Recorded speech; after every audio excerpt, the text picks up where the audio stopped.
Tell Us About Yourself is sponsored by bonusround.ca, streaming Canada's classic game shows on demand. Dive into the golden age of television with thousands of episodes of Canadian series that defined an era from anywhere in the world, all for just $1.99 a month. From iconic shows like Let's Make a Deal and Definition to cult classics like Bumper Stumpers and The Mad Dash, bonusround.ca brings you timeless entertainment that's fun, enlightening, and affordable.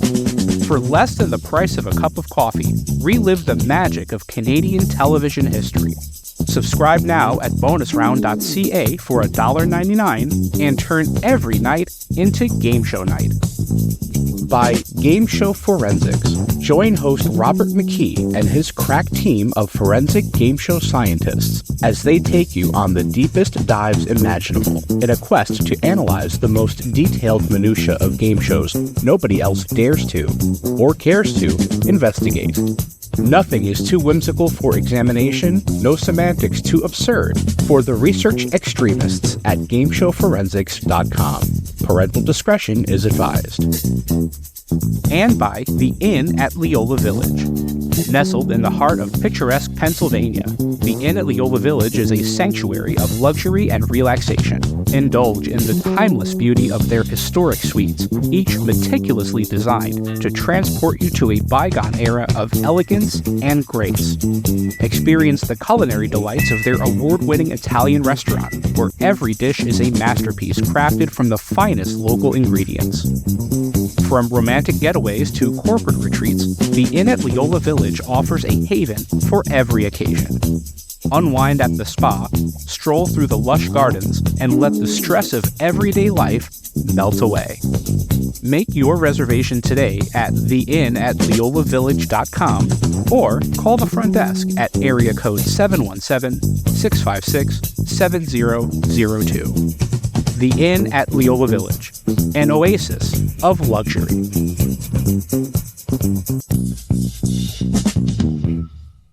Tell Us About Yourself. Conversations with Game Show Contestants is produced in partnership with the Strong National Museum of Play in Rochester, New York, one of the largest history museums in the United States, and one of the leading museums serving families with highly interactive exhibits and programs. Since 1968, the Strong Museum has been dedicated to exploring the ways in which play encourages learning, creativity, and discovery, and how it illuminates cultural history.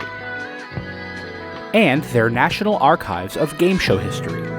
Founded by industry veterans Bob Bowden and Howard Blumenthal, the archive is home to thousands of artifacts representing over 80 years of broadcasting, including props, set designs, video interviews with game show professionals, and other iconic elements from the history of television at play. For more information about the National Archives of Game Show History or the Strong National Museum of Play, visit museumofplay.org or call area code 585-263-2700. Blue 35.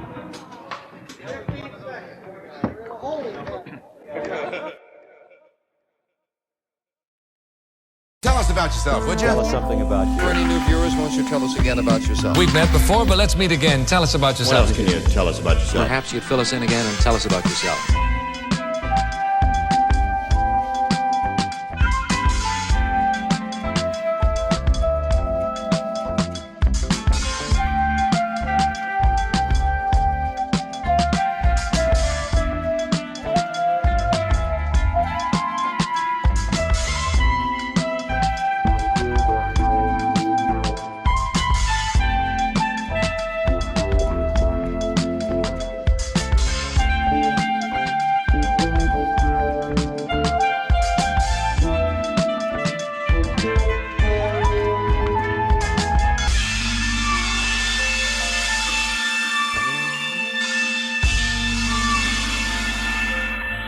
My name is Michael Doyle. I'm a web developer at a sports technology company living in Melbourne, Australia. Michael, tell me what game shows meant to you growing up in Australia. I know that there are a lot of shows in Australia that are similar to shows that we have here in America. And I know that there are also an equal number of Australian originals. Tell me what that type of TV meant to you. Christian, I was a game show freak growing up. As we'd say here, I was a game show tragic, a nuffy. I could not get enough of them growing up.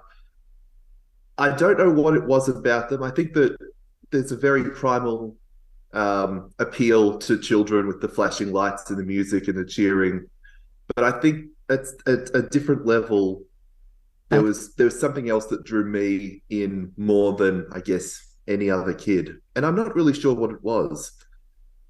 But yeah, there is a big overlap in, I guess, the game show canon in Australia compared to the United States. And a lot of that is to do with the work of Reg Grundy, where he would take game show formats from the US and he would do just enough that they weren't direct copies and repurpose them for Australia. And in rare cases, he'd sell them back to the US, which is an incredible bit of business. It is, which is, I think, what happened with Sale of the Century, right? I think is a prime example of that. I heard a story once, and I don't know if it's true or not. I hope it's true. Reg Grundy used to travel from Australia to either New York or LA. He'd get a hotel room for a couple days. He'd watch daytime TV, notepad in hand, and get a sort of thumbnail sketch of all these game shows that were on the air around that time. I think we're talking, mid to late 70s, maybe very early 80s. And he would bring them back wholesale and make localized versions of these American games. He has a very polarizing sort of reputation, I think, among people in the game show industry. I know that I've talked to people who have worked for the organization and had nothing but great things to say about working for the Grundy organization, but not such great things to say about that creative process. I think that I've heard the same story, and I don't know whether it's true either. But I think there's a spectrum of Grundy shows in a way. I think you can have a show like what became the modern version of Sale of the Century, where Reg Grundy took sort of the original. Was the Joe Garagiola version the original? That was the original on NBC, right? Jack Kelly, Joe Garagiola. Yeah, 68, 69, that around then, yeah. So that version became what was originally called Temptation or Great Temptation in prime time.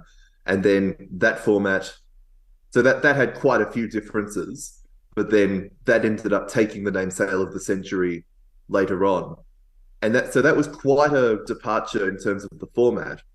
But then there were a lot of games that were much more wholesale copies.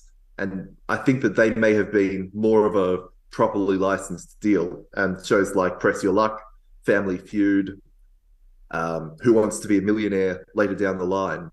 Sure. The Price is Right, too, I think is a great example of that. Oh, yes. And that was another case of like you could see what had been copied and what hadn't. And it was down to whether it was being done from memory or if it was being done just to avoid being too much of a duplicate. Press Your Luck, I think, had the exact same logo and set, different prize values, but almost point for point the exact same game, but had a different theme song. And I've always wondered if that was just sort of a legal issue where it was like the music itself was harder to copy than the format. There may be something to that. I think that there is a lot of legality surrounding the music that's used on game shows and where you can and can't use it. I had the opportunity years ago. I can't believe it's been over a decade at this point, but I wrote an article about a video game publisher or a developer called Game Tech, and they made a lot of the American game show adaptations for the Nintendo, Super Nintendo. And there were a lot of rules about what they could and could not do in terms of the music. And so the composer used to have to compose his own renditions of the theme songs to all these shows. And I don't know if it was a a hardware limitation that they couldn't make it sound exactly like the show, or if it was something to do with the sort of intellectual property. But they would have to compose all of it, from scratch, which is why it all sounds a little janky, but a lot of memories of those games. Yeah, it certainly wouldn't surprise me if it was a legal matter. It sounds similar to, I guess, a practice that's around in IT where it's not legal to copy and paste someone's proprietary code, but it is legal to have it open in one window and type out a copy in another. And it's sort of you're basically copying it, but you're doing just enough manual work that it doesn't count as copying. Right. I guess it's in the process rather than the execution of it. Yeah, there's probably some very specific circumstances where that's the case, but they escape me. When I think about American game shows and when I think about American game show hosts, there are two at the top for me. The two greatest American game show hosts, I think. And this opinion, in case anyone is listening, is subject to change. It's hard to just pick two, but right now what I'm feeling, Bill Cullen and Bob Barker, I think are the two greatest American game show hosts. In Australia, who are the top two legendary game show hosts and why are they on that mountain? That is interesting. I think that there are two. This is my own personal opinion, or is it sort of the broader Australian consciousness? Oh, no, speak for yourself, please. Okay. I think that the two that I most enjoyed growing up were probably Len Ridge, who was the host of Sale of the Century as I was growing up, and Rob Elliott, who was host of Wheel of Fortune for most of that time. And Rob Elliott, I think, is probably a polarizing choice. I think he was a polarizing host because he very much broke the mold of game show hosts. And I think I appreciated that in a way. He was very laconic. He was very laid back. He sort of took the concept of let the contestants be the stars to the extreme. But I think to some people he was seen as being a bit monotone or perhaps looking like he didn't want to be there at all. Interesting. Was he replaced by Ernie Sigley at some point? I think Ernie Sigley was the first host. So let's see, there was John Burgess for the long time. He was replaced with Tony Barber. And then after that, I think it was Rob Elliott. So Rob Elliott was host around the late 90s and the early 2000s. Got it. Okay. And he was I think he ended up just leaving at a point where it was he wanted to return to his radio career or focus on his radio career. There was a great interview I found between game show writer and comedian Stephen Hall and Wheels announcer John Deeks, and he goes into a lot of detail about Rob Elliott's time in the show and how it seemed as though Rob was sort of hyper conscious about how people perceived him, and that played a little role in why he ended up leaving the show. I think it sort of got to his head about the way that his style of hosting didn't meet expectations. Isn't that interesting? I feel like game show hosts in general, whether you're talking about American or Australian TV, just the concept of a game show host is supposed to be this perfect airbrushed image of the eternally happy performer.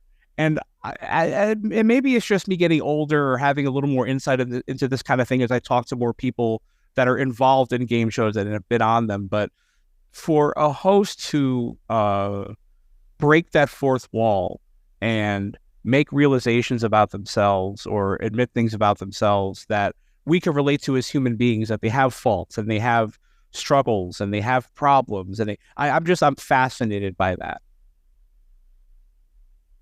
It is an interesting. I think it's a different way of looking at people, and I think that I guess the example that I would give in the strongest sense, is a person who would probably be on the general Australian public's Mount Rushmore of game show hosts, and that's Eddie Maguire. Sure. So it's difficult to. I should jump in very quickly. He was the host of Who Wants to Be a Millionaire in Australia, right? He was the host of everything in Australia. Oh, okay. There was a reason they called him Eddie Everywhere. But he was the face of the network, and for a brief period, he was the network's CEO. I guess in American terms, Eddie was a combination of,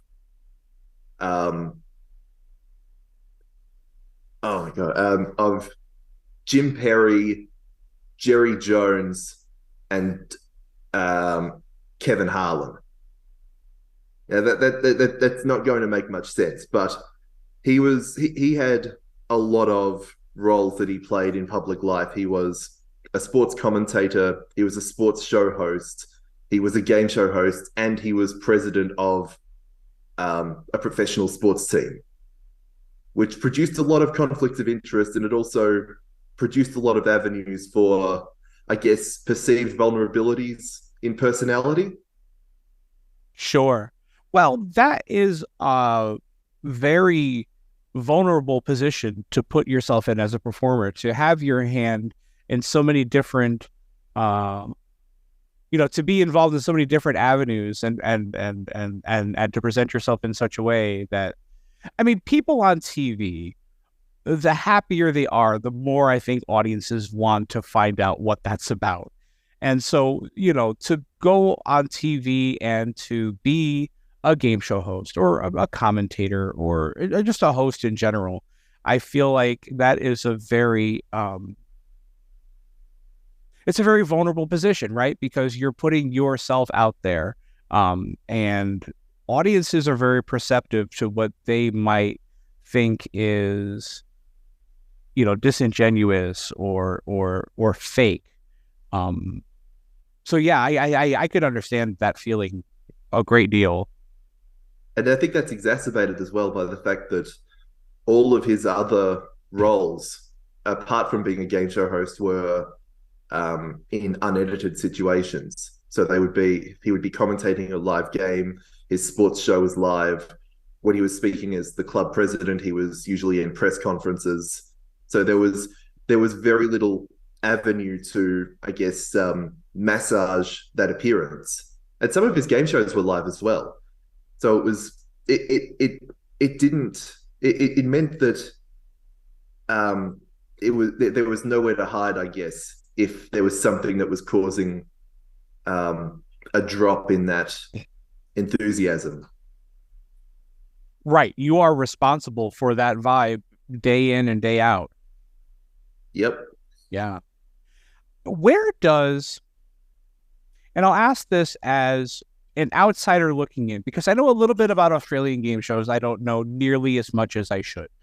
Where does Tony Barber fit in the pantheon of game show hosts? He's another personality that seems to have a sort of polarizing reputation.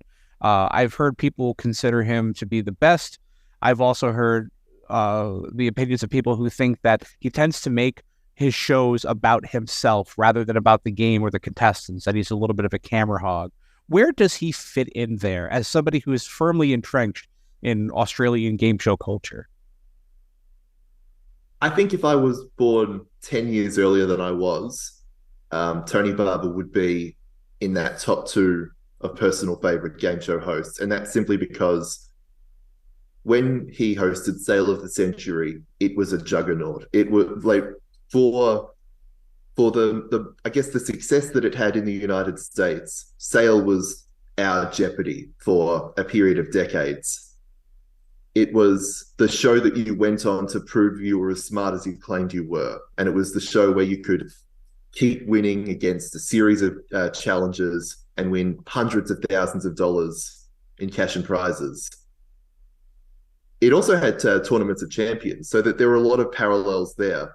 But Tony was the face of it. And I think to people who watched the show during his tenure as host, that is where the most strong opinions will be. Like they will have grown up with him, or they will have appreciated or grown to appreciate the way that he hosted, or they will have grown weary of it.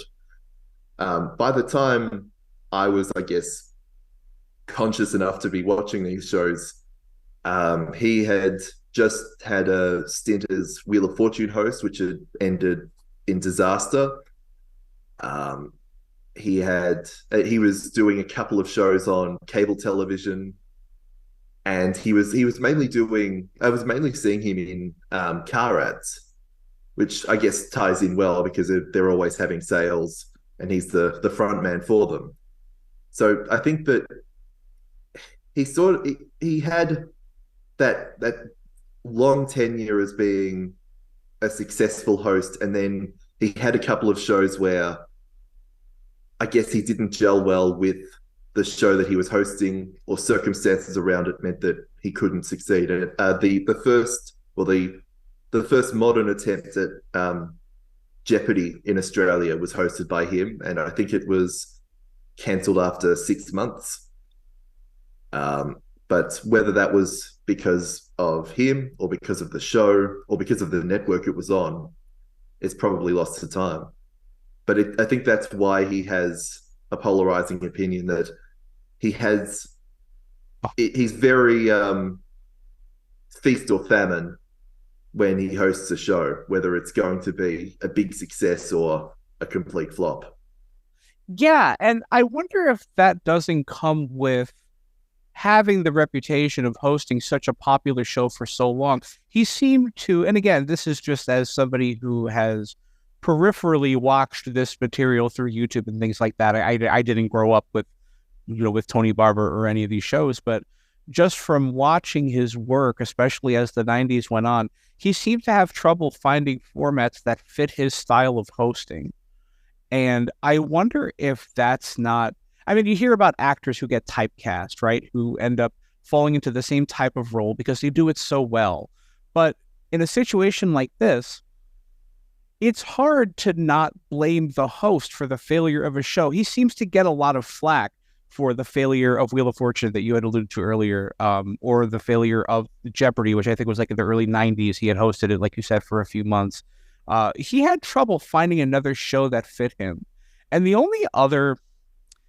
only sort of American analog I can think of is Gene Rayburn, who hosted Match Game, for a decade, but never really found another format that fit him that well, that fit his style that well. And it wasn't for lack of trying. I mean, he did, Break the Bank. He did all kinds of, pilots and things, the Movie Game, I think, or the Movie Masters later in his career, like in the early 90s or so. But he never really found the success. And that's I find a sort of parallel between him and Tony Barber in that way. I think that's a strong comparison. I think that one thing I would contrast between the two is when Rayburn's run of Match Game, that ended sort of as a whole show with him at the helm. Is that right? And there were revivals further down the line, but there were after. He hosted, the original show was called The Match Game in the 60s, and then the one that everyone is familiar with the the risque questions with Charles and the Nelson silly Riley, music with Charles Nelson Riley and Richard Dawson. That was about a decade, 73 to 82. And there were a couple of revivals afterwards. Nothing ever reached the popularity of that original Match Game, though. It's just, is one of those shows. And I wonder if Sale of the Century is the same way in Australia, because I know that there were revivals of that show after that original Tony Barber run. Was it ever as popular again as it was in its heyday? Well, the reason that I ask is that, and we may never know the exact circumstances, but the run of Sale of the Century didn't end when Tony Barber left the hosting role. He was, I believe the exact wording that was used was he resigned as host, and Glenn Ridge immediately took it up the following year. And a bit of me has always wondered whether that was on less than stellar terms, and Tony was looking for, I guess, a point to prove in immediately putting his hand up for another vehicle wherever he could find it. And that's something that I would be fascinated to know, whether like he was, I guess, ousted as sale host, or whether it was just a case of him deciding he wanted to try something else. That would be interesting to find out, because again, he seems like he's just had this tumultuous career as a performer. He seems to have bounced from vehicle to vehicle, and I wonder if the people that are in charge of these shows that he hosts, I wonder if they also pick up on what some of the dissenting opinions that I've heard. I wonder if that rang true for the people in charge of the show. That he was very demonstrative, he was very talkative, he was very gregarious, but always seemed to have himself in mind. He was always sort of at the center of the festivities, and I think that differed from the philosophy of a lot of other game show hosts that, I think rightfully so, would say that the game is the star of the show. The contestants, the questions, the prizes are the stars of the show. The host is like the facilitator. Yeah, that would be fascinating to know.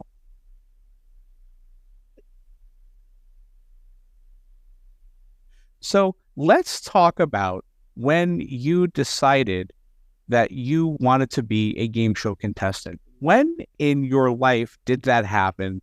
And where was your life around that time? Was there anything standing in your way of that goal?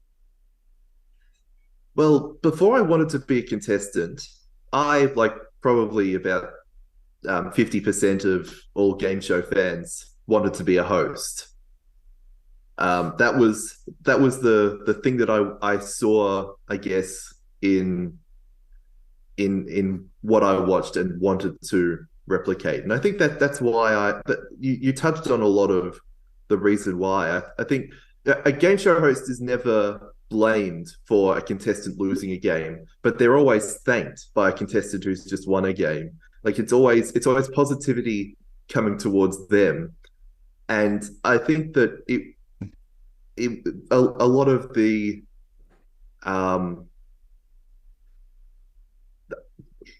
how do I put this? So I guess one key thing that I would lead with is that from a pretty young age, I was diagnosed with what would now be called an autism spectrum disorder. At the time, it was Asperger's syndrome, and it has a couple of, I guess, neurological effects, and one of the key ones is difficulty in social situations. And I think that eventually that gave me the hint that I would struggle as a host, along with a couple of sensory issues. Like it's all well and good sort of watching a show when you can control the volume, but when you're actually in a room with 500 screaming people, I realized that would probably be difficult. Right. So I think that was the point where I realized I wasn't going to be a host.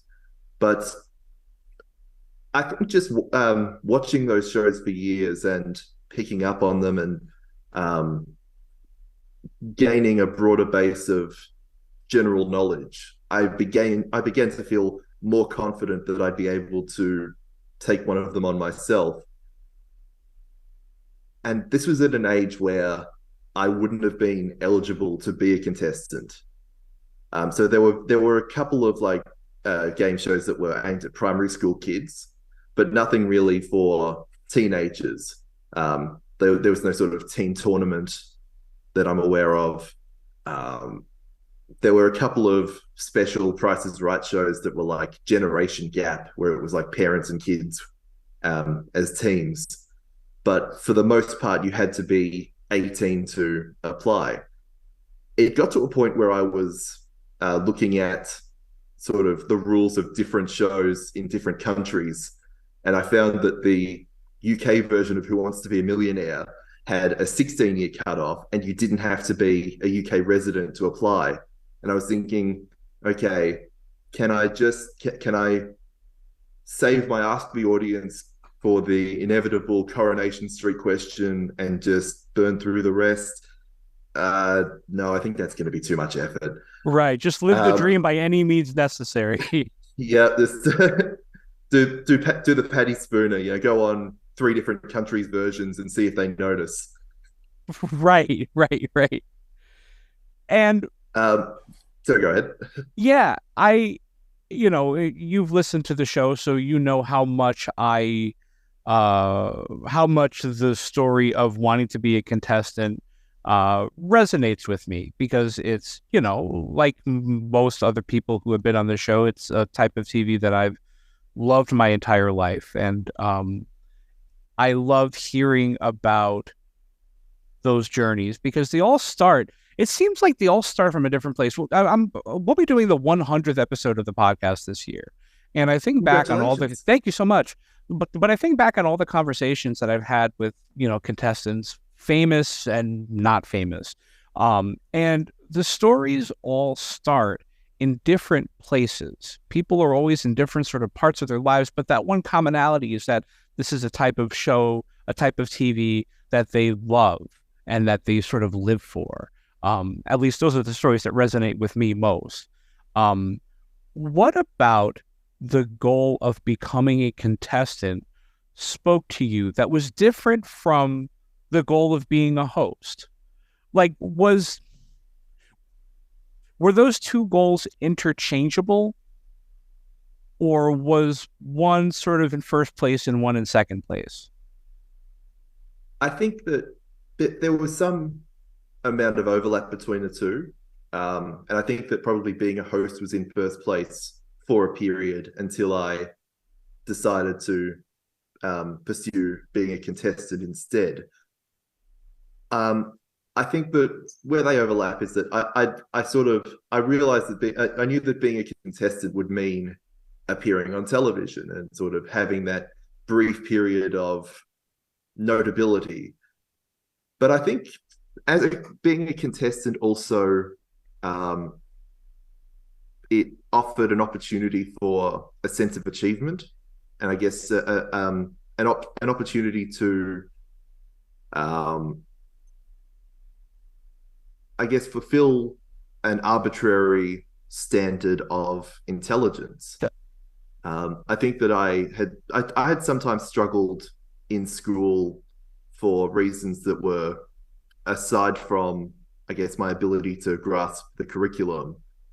And I felt like that a bit of me wanted to demonstrate what I knew and how I could succeed in a game like this, if the circumstances were correct. But another side of it was the prize money. It's always in the back of the mind. Anything that you can win, even if it's money or if it's something tangible that you can sort of take home and say, I won this on letters and numbers or countdown. There's something for having that token of having reached a goal, whatever it might be. Sure. It sounds like the same reason why somebody might run a marathon. They may not intend to become a professional runner, but that feeling of having completed those 26 miles and getting that medal, getting that certificate, getting that picture at the finish line. Accomplishment. That's a well-traveled topic on this show, but never too much. It is an accomplishment, not even to get on a game show, but just to go through that process. Winning to me has always been the sort of icing on the cake. The prize, and I've said this on other episodes, and I don't know how many people agree with it. I think some people do, but the prize is getting on the show. Insurmountable odds a person has to overcome in order to get to that spot, especially on a show like Who Wants to Be a Millionaire, where, with the exception of the version that you were on, which we'll talk about in a minute, but that idea of whittling it down from, 5,000 applicants to 500 to 100 to 50 to 20 to 1, and that one person is sitting in that chair. It's an incredible feeling. I would, as an aside, I happen to have a marathon medal from last year, because I think I pursued that with the same intention, to sort of, I want to see if I can do this, and I want the tangible proof that I did it once. It took, I think there was 5 minutes left until they were going to shut the doors on the finish line, but I got there, and it was just sort of that feeling of I did the thing that I wasn't sure if I could do. Wow. Congratulations to you. That is an accomplishment for sure. Absolutely. In terms of that feeling of accomplishment, where does being on a game show rank in comparison to something like running a marathon? I'm very privileged to be talking to somebody who's done both. It's interesting. I think that I want to go back to what you said about the prize being appearing on the show, and I wholeheartedly agree with that. But in my own case, I think that it was even further than that, in that the prize was getting a callback. Like, the prize was submitting an application describing myself, like me describing myself, and just someone saying, this person is interesting enough or has the right personality to maybe be on a game show. That was huge for me, especially in my teenage years, where I was still struggling with where I belonged, I guess, in a social scene. You know, I struggled to fit into places. I sort of became hyper conscious about my interests and my presentation, and that was really validating, to just get past that first hurdle of telling someone about myself. Sure. Well, I think that to a lot of people, and not to discount your experience at all, but I think a lot of people feel that way. I think that I used to do a podcast before I started this show. So for 2 years, every week I would talk to a complete stranger from somewhere around the world. And there was no script, there was no prep, there was nothing. The first word of every episode was hello. And we'd talk, and who knows where the conversation would go. And at the end of so many of those episodes, I would get a reaction along the lines of, I didn't know I could do that. People don't realize how well they can hold conversations. People don't realize how well they can talk about themselves, tell other people about themselves. So to get that validation, and especially at that age where, it's so formative, your teenage years, when it comes to, your social settings, and when it comes to, who you want to be in this chapter of your life, to get that validation then is incredible. Absolutely. I think that, so running a marathon and passing the aptitude side of a game show application are similar in that you can work towards achieving either by developing your own abilities, and sort of eventually you will become good enough that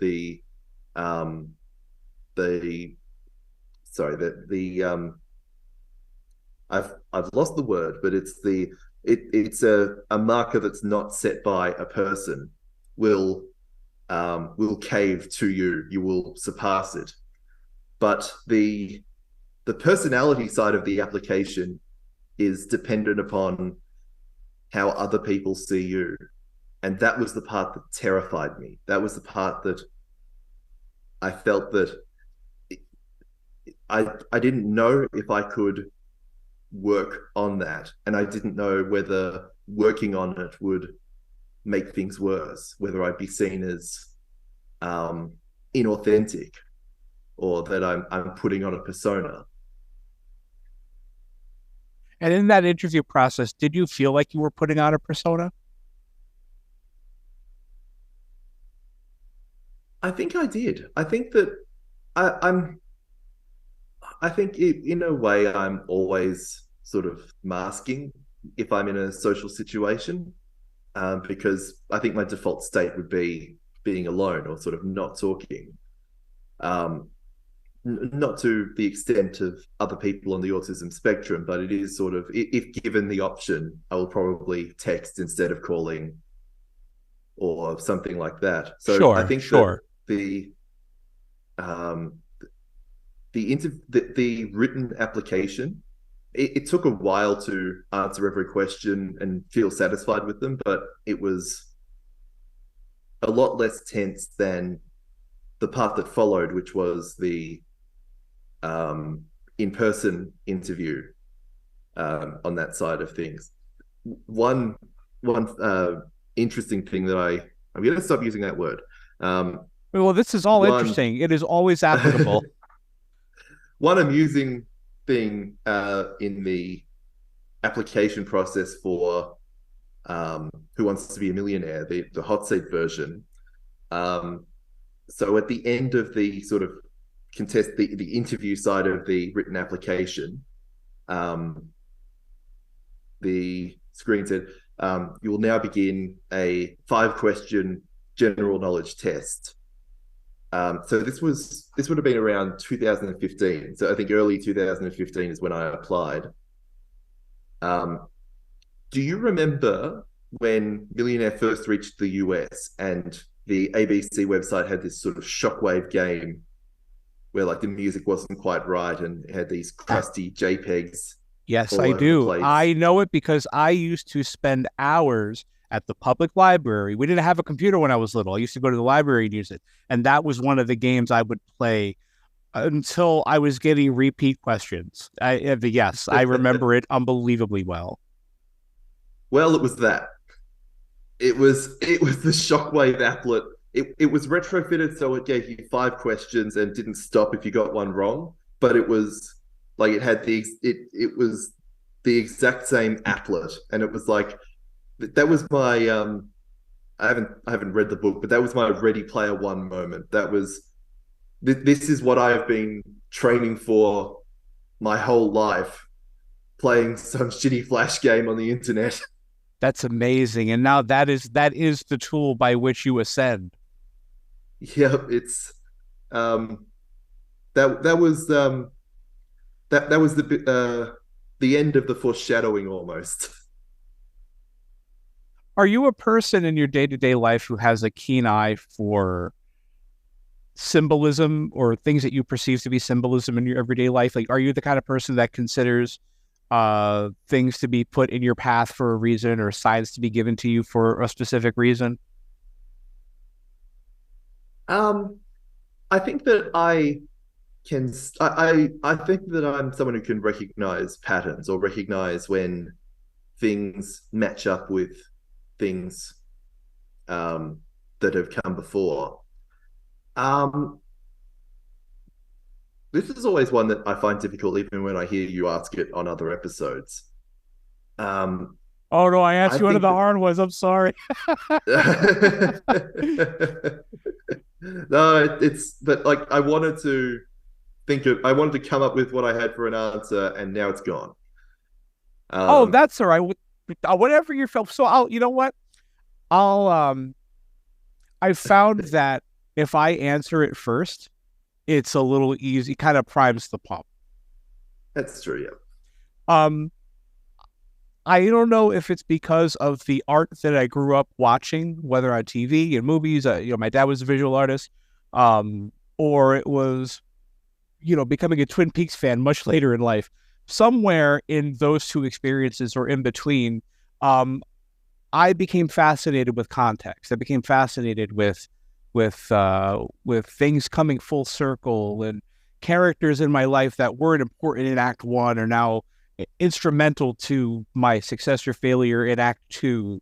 I have always had an eye for that kind of thing, and I found that going through these game show experiences with an eye for context gives the whole journey a sort of different flavor. All of a sudden, things have alternate meanings that, that will only be pertinent to you. You're the only person in the world that'll understand it. I remember being on The Price is Right, and the model that displayed the car that I eventually lost, the model that displayed the car turned out to be the daughter of someone who was sort of instrumental in me learning about TV in public access setting at like a very early age. And, here I am 3,000 miles away from home, and that's the person that's displaying this, that's modeling this car for me. I love stuff like that. What about you? I love it when stuff like that happens. I think that what I'm struggling to answer is whether I believe that at some level it's written like it would be in Twin Peaks. And I think that I think that it was. I think when I see those things in everyday life, and this case again, it's fun to try and connect the dots and try and understand why those parallels happened. And I think that your example with the model, Fire, her name was, I think. Fire, right. Like I imagine she could trace her career in the media to the experiences that her father had working with you in public access TV. And I think that this little shockwave game was probably there because it was just the best available way of conveying the questions. And that's because it was so popular. I think it was on the Australian Millionaire website as well for a period with different questions. Right. And I think it was a way that it despite its sort of ostentatious inconsistencies with the real thing, it did the job in sort of conveying the questions and registering if you were right or wrong. And then because all of the Adobe software has security holes, the page itself can see what the score was and put that in the application. Wow, and that's what they use to determine who gets on the show. That's unbelievable. Yeah, it is very circular. It's sort of it was a product of the show that then became part of the making of the show. Right. I should pause for a second and explain to anyone listening that you were not on original flavor, as they call it, Who Wants to Be a Millionaire. You were on a spinoff of the show that, as far as I know, only aired in Australia, called Hot Seat. So I believe there was a brief run in a couple of European countries, and it was called Millionaire Russian Roulette or something similar. Oh, but I did not know that. It didn't really catch on. I still remember when it was announced that this format was coming to Australia on the most popular game show website in the world, BuzzerBlog.com. That's right. Your check is in the mail, my friend. Thank you. Put the currency conversion fee in there as well. I sure will. I remember... You're now one on two shows.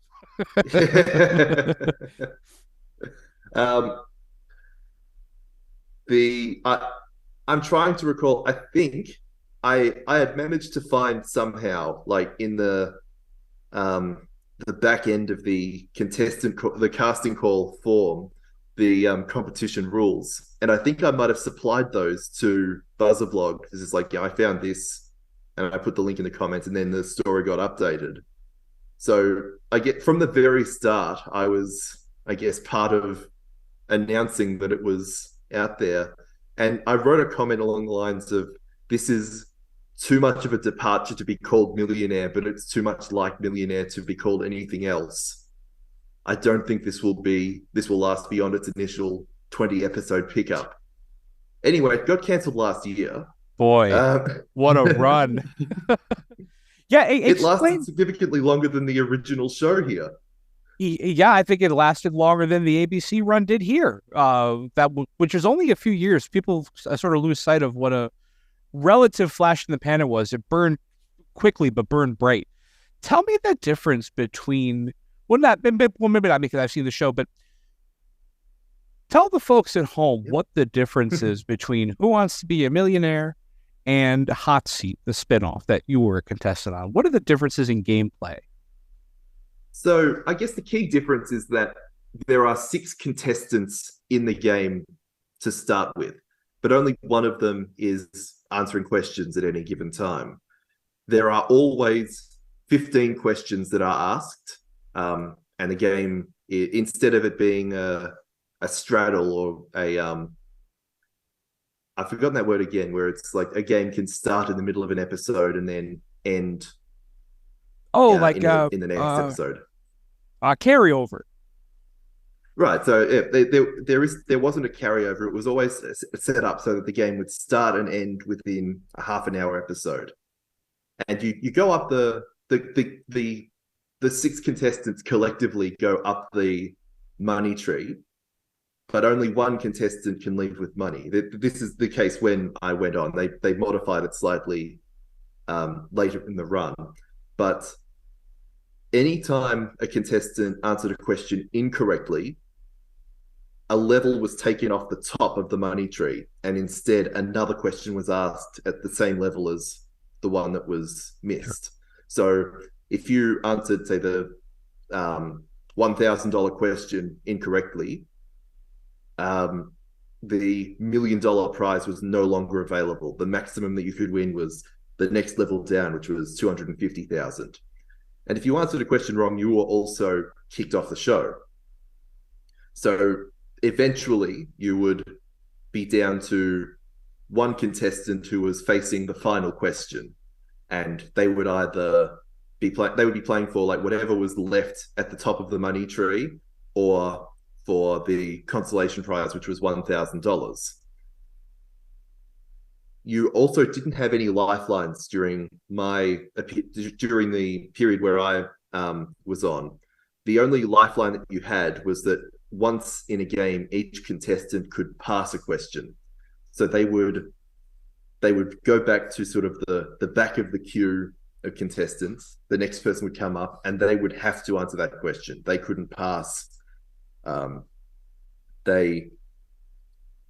was no walking away as well. There was a time limit on each question, similar to the 2008 American version. We had 15 seconds for the first 5, 30 for the second 5. Oh, I know it well. 45 for the last 5. Yes. But if time ran out, it was a wrong answer instead of a walk. So you had to lock something in before that time. So I think those are the key differences. The tree itself was slightly modified. The set was a lot more fiery, and the music was slightly different for reasons I'm still not sure of. I guess to differentiate it between what they're doing in the original show, I shouldn't be surprised, but maybe because of I shouldn't be surprised, but I guess I am at the number of casual TV viewers who wouldn't notice a change like that. To them, the set of Hot Seat is the set of Millionaire. They're sort of interchangeable. And game show fans, I think, as a whole, are so perceptive to detail and nuance in that way. So I wonder if that did have something to do with it. That is possible. I think that what stuck out for me was that like the opening theme, like it was the same. It had the notes in the same position as the original theme's main melody, but just different notes. And that was sort of like it seemed like it was an SNL parody where they couldn't get the rights to the original theme. It was one of those. Oh, I understand. Yeah, the theme to the 80s Price is Right in Australia to me sounds like that. Yeah, and yeah, it comes back to that sort of Grundy thing of like they probably needed to generate a new theme, but this was completely licensed. They'd used the original theme during the traditional run. So it was very jarring when I first heard it. It was like, this sounds like it's taking the piss. Right. And it's an intriguing format in its own way. I mean, I think you summed it up best in that comment way back when you said it's too much of a departure to be considered, a spin-off of the real thing, and it's too much of the real thing to be considered anything too far off from what the original tried to do. It's like it's a very tastefully crafted remix.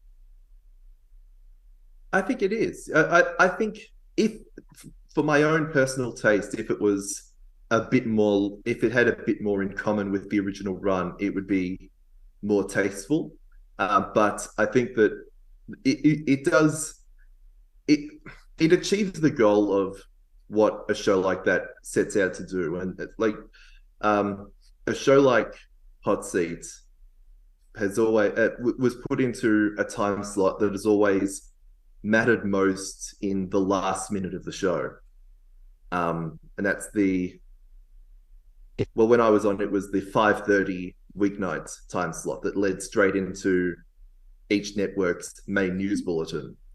Well, at least the two major networks' news bulletins. Right. So the art was in finding or creating a show format where whatever happened in the main show, or however many people were watching that, people were tuning into the end of the show. So you had to make sure that like the most important part of the show was there, so that people stayed on and watched the start of the news. And previously they tried to do like traditional Millionaire in that time slot with the whole carryover process, but they couldn't get the same result. And I think that that's why they pursued this format, because it always made sure that the money question was right before the news. So, as a contestant on Hot Seat, how much of a chance do you get to interact with your teammates before the game? I remember interacting with some contestants during the tape day, but I don't think I interacted with the contestants that would be on my episode. I think they might have shuffled us in such a way that we didn't do that until after the taping. I think they might have, because there were 6 episodes taped on that day, as I recall. And I think I might have been the 4th or 5th one taped. And I think that when I was in a green room, there certainly weren't like 36 people in there at any given time. But I don't know if the people I was with were just sort of a random subset of contestants I wouldn't be playing with, or whether the people in there were the ones that I ended up being with. But I don't think there was any discussion of strategy or strengths or weaknesses leading in. I think we were all just too nervous, and we were watching the episode being taped before ours in the green room TV as well. So I think that took up a lot of the discussion fodder. Sure. And strategy in a situation like that goes out the window almost immediately. And all those showbiz nerves kick in, and it's hard to think of exactly how you're going to play the game. You just kind of focus on getting out there. Definitely. Speaking of which, this is your first time walking onto the set of a game show in the role of contestant. I would love to know what that felt like. I would love to know how you handled that. I remember the first time I stepped on the set of a game show, it was a life-changing experience. How was it for you? So I think that it may not have actually been the first time I stepped onto the set of Hot Seat. I had attended a taping as an audience member, and I think they led us into those sort of the amphitheater style seating through the set, because that was the only way that you could actually get into the sections. Like the staircases that you see on set were the only entrances and exits. Right. So it was a little bit familiar once I had been called up as a contestant, but it's nothing I think can prepare you for, and you know it well. Nothing can prepare you for how small the set is in real life. No, that's right. Never. So surreal. But I think it's exacerbated by the fact that especially if you watch other versions of Who Wants to Be a Millionaire, the Australian set looks small on camera, and then it's even smaller in person. It's even smaller than it looks, because you're right. It does look really small on screen.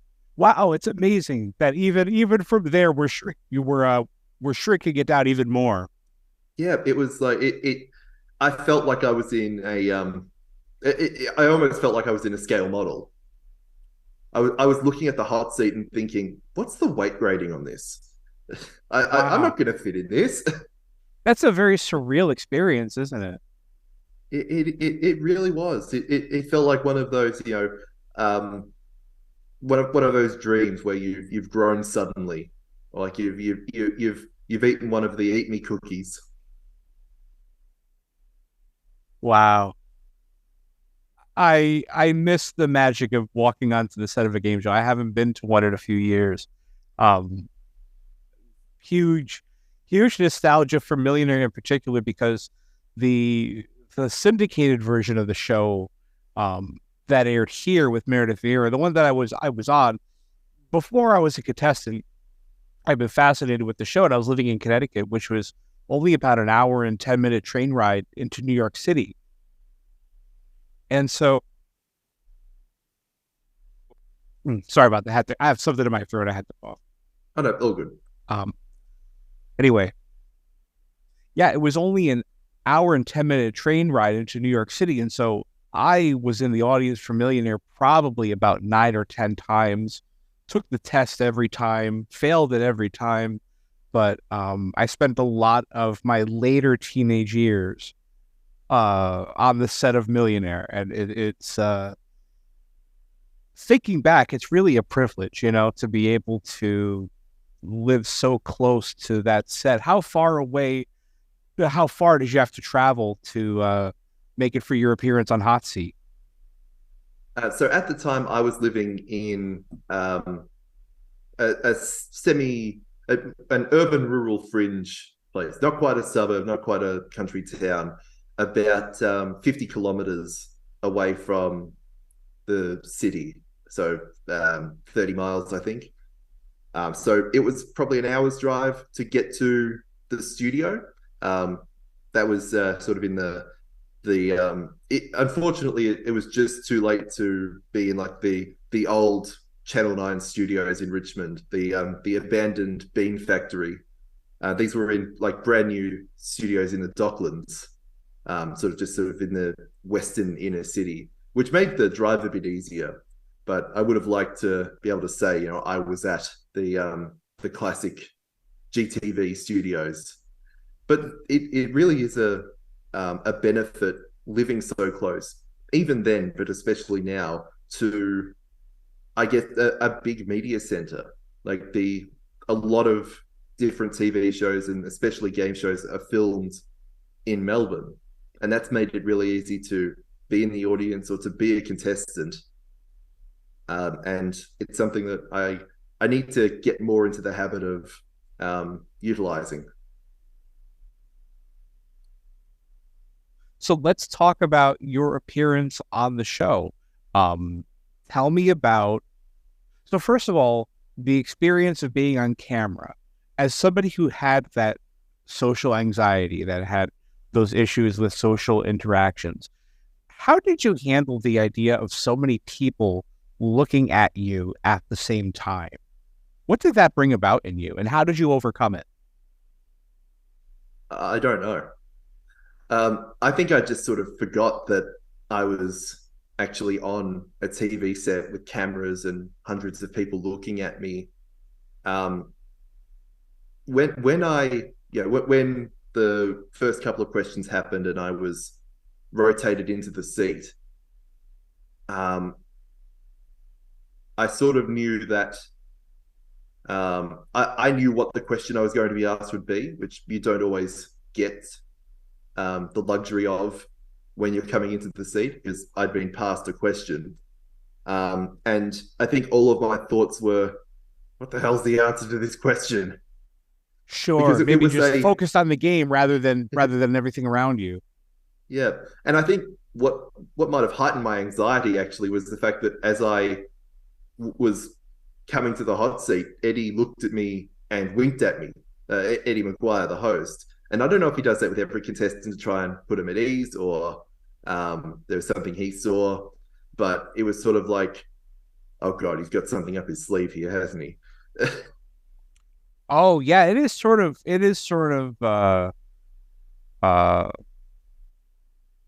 alarming, isn't it? Especially in that situation. Yeah, I don't think I would know what to expect. No, I think the only game show host I can think of that is like famous for winking is Anne Robinson. Right. And even if she did that at a contestant, it would be weird. Yeah, I think it would, but it wasn't picked up on camera. So I think that it was, I don't know if it was something he did every time, but that might have been his way of trying to put the contestants at ease, but it was a little jarring. Sure. Yeah, I can imagine.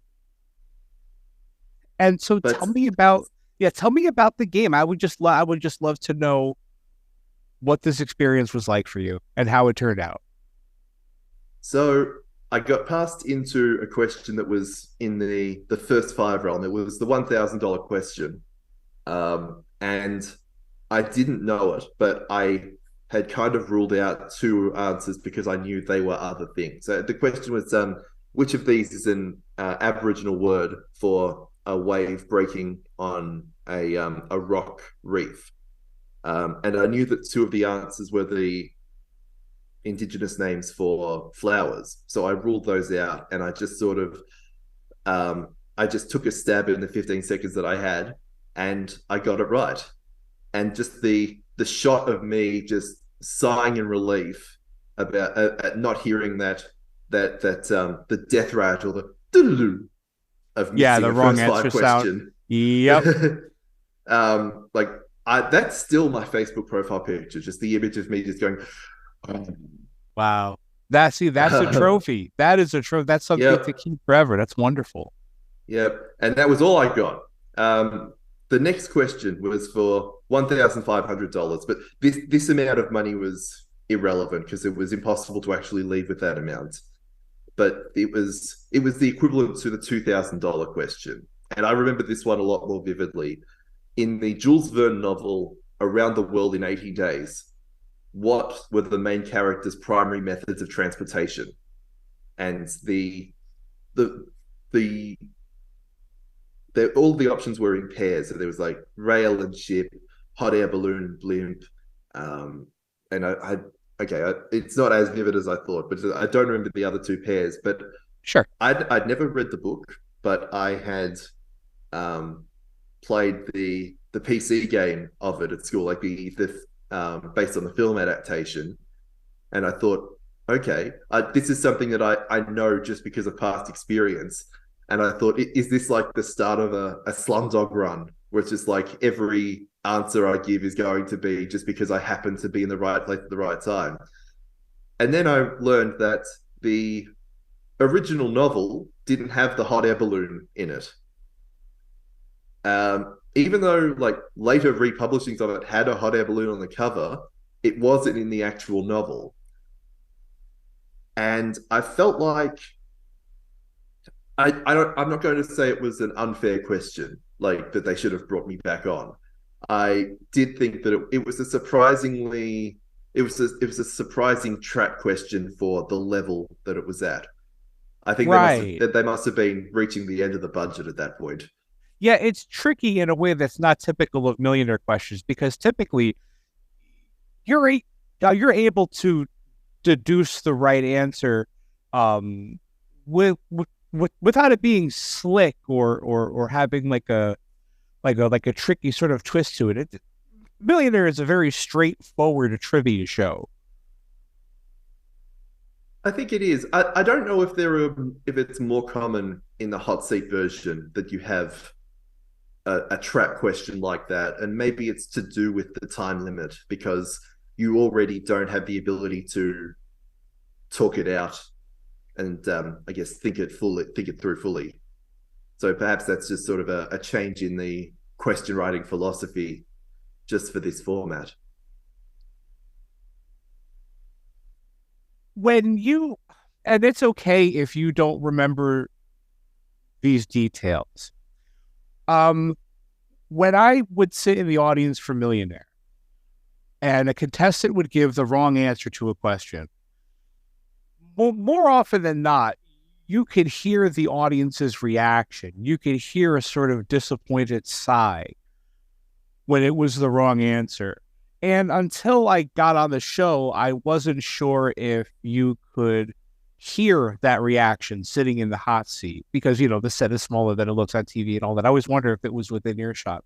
I didn't answer anything wrong, so I never heard it for myself, but I wonder if you remember getting that cue or anything similar when that wrong answer hit. I remember that the audience warm-up person was instructing everyone to give some sort of an if the contestant answered a question incorrectly, and to clap for like the low-level questions, cheer for the high-level questions if they get it right. But I imagine there was some sort of that. I don't recall there being sort of a sense of discontent among the audience, whether they thought that like this was a shocking wrong answer, like they all thought it was correct. Right. I think I sort of I think I had it was like a dolly zoom moment where as soon as I heard Eddie say no, I just went, huh? And it's just like everything else sort of fell away. Or like everything else was just like out of the periphery. Is it a sad moment? Would you consider it to be sad? Or is it just sort of, better luck next time kind of situation? Like, how did you handle that feeling? It was disappointing. It was emotionally like very, it felt like it was just sort of jarring in the moment. Later on, I think there were a couple of intrusive thoughts in me that had like, and I want to disclaim that I don't actually think this is the case, and it would be possibly a federal offense if they did. But a bit of me was worried that they had like manipulated the stack in order to like kick me off as soon as possible after something that I'd said earlier on in the show. Oh, get a tricky question in there sort of on the fly. Yeah. And like, yeah, I later learned that like that was a strong suspicion among some contestants of the UK version, that they felt that the certain contestants that they didn't want on the show for a long time would have their stack manipulated to target their weaknesses. And they ended up having to like testify in court during the Ingram stuff that isn't the case. Wow. It's very easy for a show like that to not insinuating that any version of the show does this, but I think I'm talking strictly theoretically. It's very possible for a show like that to do what you're describing and kind of manipulate the stack of questions as the show progresses, or sort of on the fly. And maybe this is just the old school kind of game show fan in me, because I think that I am an old school game show fan at the end of the day. There's something about, and we're going to veer off topic for a second here, but there's something about physical cards and physical reveals that do it for me in a way that digital graphics don't. You understand what I'm saying?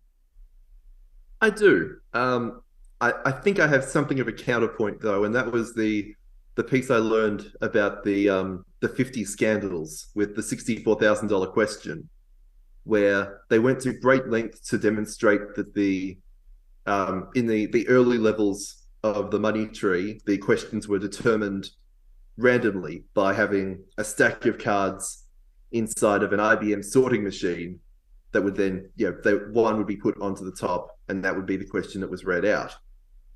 All the cards had the same question on them. So I think that the They were clever, weren't they? it was great. Unbelievable. Isn't technology wonderful? Oh, isn't it? But I think that's I think it's proof that if the motive is there, then the opportunity will present itself, whether it's questions delivered through a screen or questions delivered through a card. If all else fails, just give the contestants a notebook full of answers. Oh, sure. Well, yeah, and I think, right, whether it's analog or it's digital, there will be a way to hack it. But I think I'm talking more from a viewer standpoint. There's something about the drama of a physical reveal. I think about The Price is Right, the pricing games where the host hits a button and the door drops and you see the right price, or even like Card Sharks, just the act of flipping that card over. I don't know that a digital version of Card Sharks on TV would hit the same as it would with physical props. So I think that from a viewer standpoint, like me watching the show, there's something more. I wish I knew enough about the human condition to describe what I'm saying, but it's just there's something more valid about it. No, I think I agree from a viewer standpoint. I think that it's like it even if it is just an illusion, it looks more likely that the result was already known, that they haven't that this is something that has been set in stone. It hasn't been manipulated for a result. Exactly. Yes. Yeah, because I think that humans see computers and in the back of their mind, they know that computer can do or generate anything. There's like an inherent mistrust that I think humans have of that type of technology that kicks in, whether we want it to or not. It's just because we're humans with brains. But I think, you described it perfectly. That it's just it's here and it was already here. There was a thing hiding it. Yeah, I actually wonder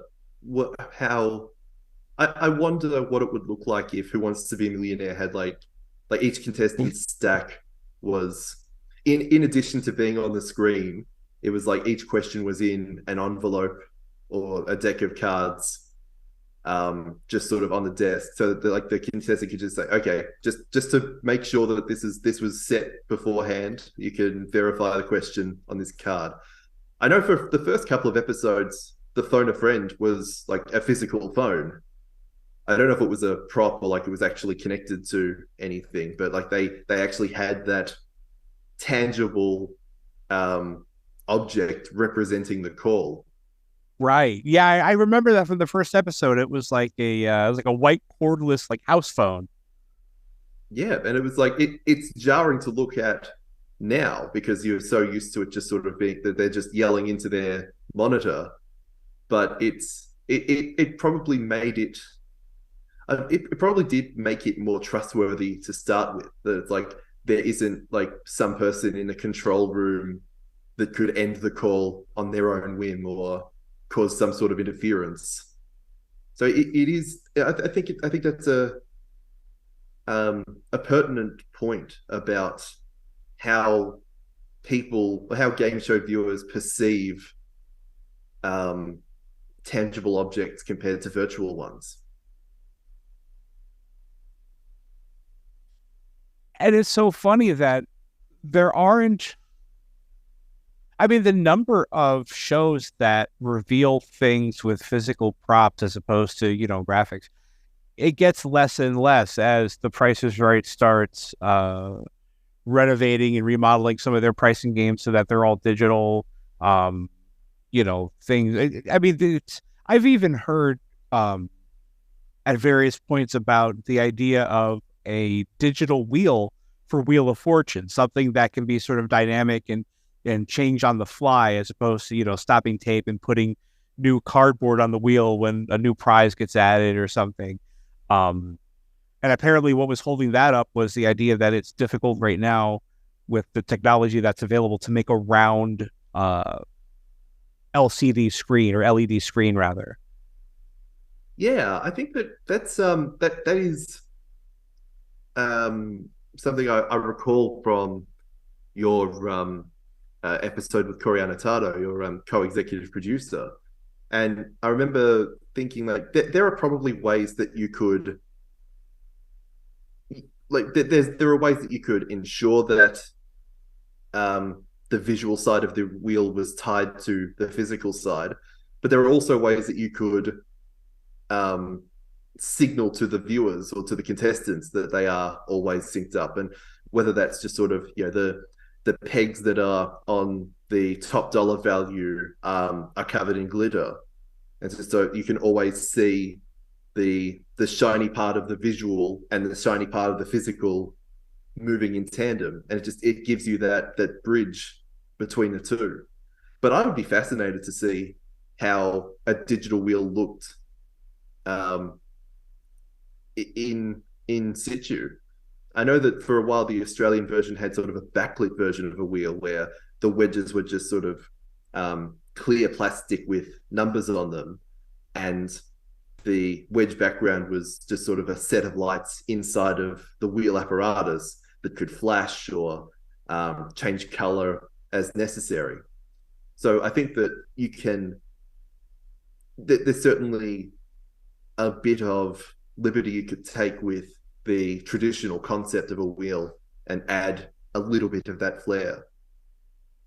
Oh, sure. And right now, I think we're in an era of television production where producers, and I'll talk about game shows, specifically, game show producers have figured out how to toe the line between completely recreating the old version and completely creating a new version. We're at this point where we can have things like the new set of Press Your Luck, which is very modern and very flashy and very technically sound, but still looks enough like the old show that clearly this is a reboot with some love of the source material in mind.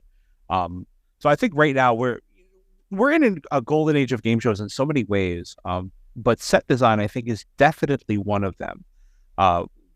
We are seeing some amazing stuff on TV these days when it comes to game shows and set design and just production design. Yeah, it really is developing at a rapid rate, and I guess a lot of that is the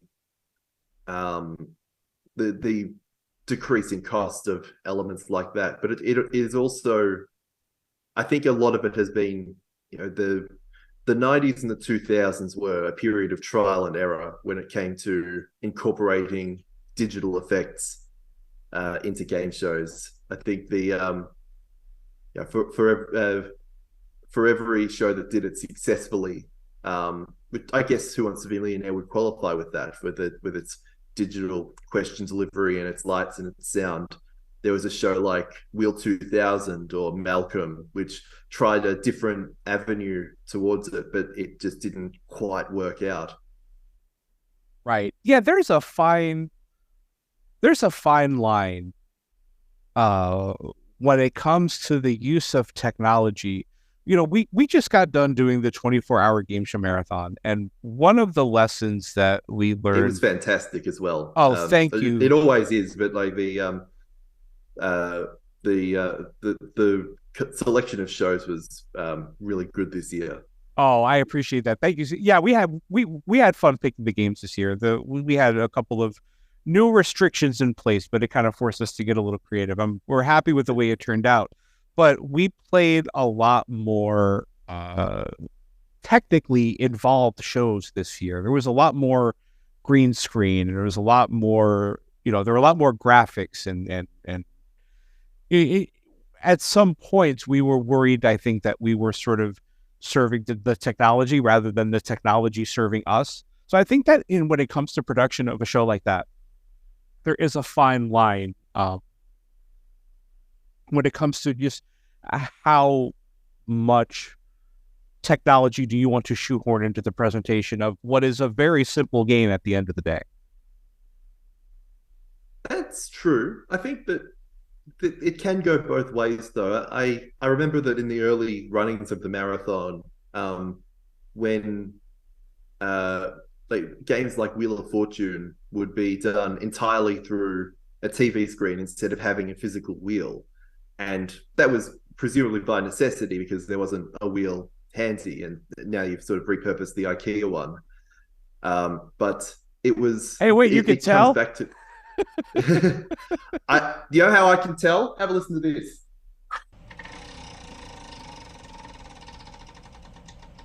I've got the exact same IKEA wheel at home. Oh, wait, spin it again. I couldn't hear it.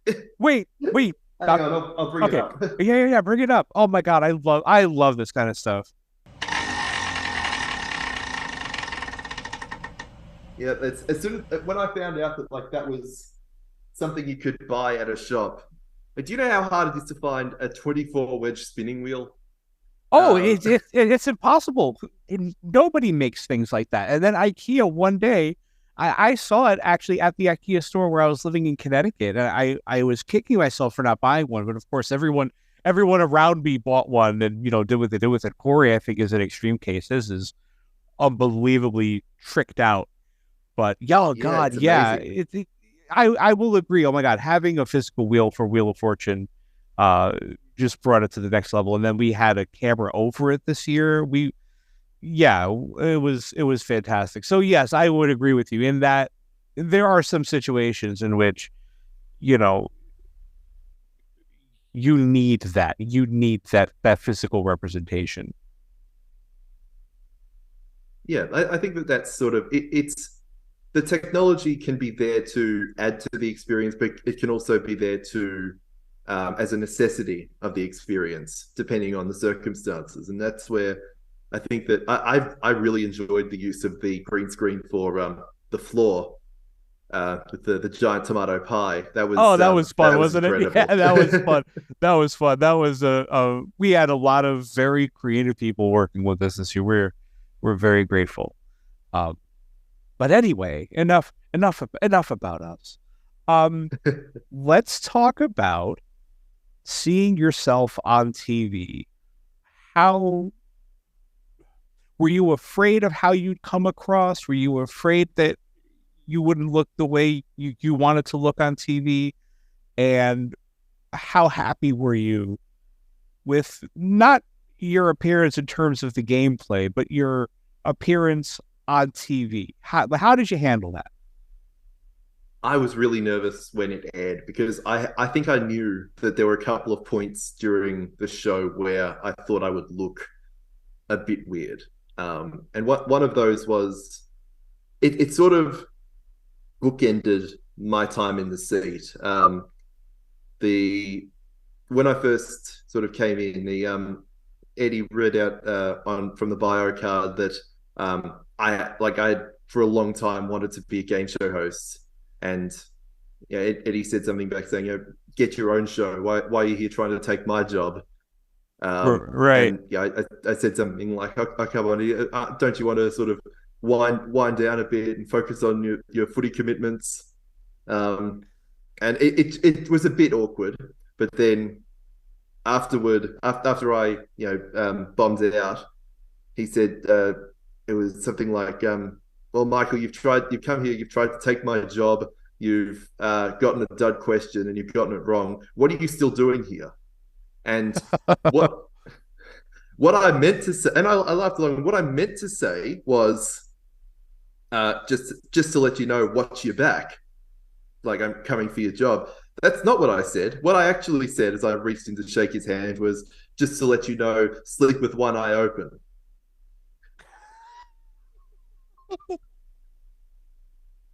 So I threatened a game show host on national television, and they left that in. That's incredible. That's a fantastic. I hope you're not embarrassed by that. That is a fantastic story. I was at first. I think that later on, when I was in the studio audience for a show, it was The 100 with Andy Lee. I'm not sure if you're familiar with it. Oh, I've heard the name, but I haven't seen it. Okay, it's kind of like it's kind of like a cross between Let's Ask America and the Card Sharks We Asked 100 People game. Oh, okay, like a survey kind of thing. Yeah, all the contestants are celebrities, and it's sort of like it's done like a panel show, and the idea is like we have 100 people in a Zoom call, and they're a cross section of the Australian population. What percentage of them said they would break up with someone because of who they voted for, or something like that, and a lot of that was played for laughs and like designed to sort of stoke discussion. During one of the ad breaks, one of them asked if anyone in the studio audience had been on TV before, and I told that story. And keep in mind, this is a show that's on the same network as Hot Seat was. Still was at that point. And I said that I threatened Eddie, and one of the panelists said, "You lived the dream." Did you get to go through with it? That's wonderful. You want to talk about a polarizing host? That's right. I would love to know, overall, your feelings about having appeared on Hot Seat, just your reflection on the whole experience, and again, just how you feel having completed that marathon, having earned that achievement, and overcoming a lot of personal challenges and doing a lot of personal work in order to get yourself to that point. When you look back on that whole journey, tell me what comes to mind. Well, I think that with the marathon, there was a sense of relief and a sense of achievement, definitely. And I think there was a sense of relief in that I was actually able to finish it, when I thought that I might I might have been physically barred from crossing the finish line. With Hot Seat, there was, of course, a huge achievement in getting as far as I did and answering a question correctly. But I think that the way that I left the show left me wanting more. And I guess that's why I didn't sort of rest on the laurels, and that's why I kept applying for shows, and that's how I found my next one.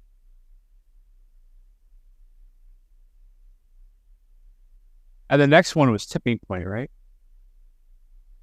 Officially, yes. So okay. It's funny, I've actually answered a question correctly on 4 TV game shows, depending on your definition. The first one was while I was at university, and it was, you'd probably say it was Australia's version of public access television. It was community TV, Channel 31. But it was a nationally syndicated show across the sort of all of the different cities' community stations. It was a show called 31 Questions. And I was a regular attendee there because it was taped in the basement of my university. And there was one episode where it was sort of the hosts reenact movie scenes and the contestants have to guess the film. And one of them just sort of, when one of them wasn't answered, they said, "Does anyone in the audience know?" And I just piped up and got it. So technically, you might qualify that as an appearance, even though my face was never shown. Oh, you know what? I will allow it. I will allow it. I don't know if I would dedicate an episode to it, but No, I wouldn't have applied if that was the only one I had. But the other boundary case was at that show, The 100. So this was a panel show where there was all the contestants were celebrities, so there were no prizes involved in the show. But I won a prize as a member of the studio audience during the breaks to keep us distracted while they tried to work out why the Zoom call was failing. The audience warm-up guy had a series of trivia questions, and he had gift cards for some chains of stores in Australia, and they were just giving out to whoever shouted out the first answer. And I remember the question was, who hosted the 1952? And I just immediately piped up, Helsinki. And he just went, "Holy shit." It's just like anticipation on point. I love it. But it was like, I knew that he was like emphasizing the 2 because Melbourne, where this is being taped, hosted the 56 Olympics. So it's like if he's emphasizing the two, he's like distinguishing it from the 56. So it must be the Olympics. And it was, that was a really, that was a validating moment that I probably didn't get on Hot Seat, where it was like, I got this question right because I knew the answer. I didn't do that on TV before. So technically, I won that show as an audience member because none of the contestants won anything.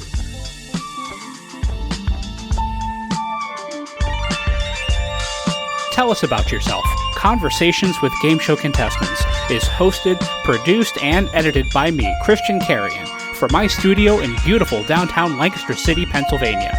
Co-executive producer Cory Anotado, researcher Chuck Donegan. This has been a production of BuzzerBlog, the most popular game show website in the world, in partnership with the National Archives of Game Show History at the Strong National Museum of Play in Rochester, New York. For more information, visit museumofplay.org. Thank you so much for listening. I'm Christian Carrion. Good night.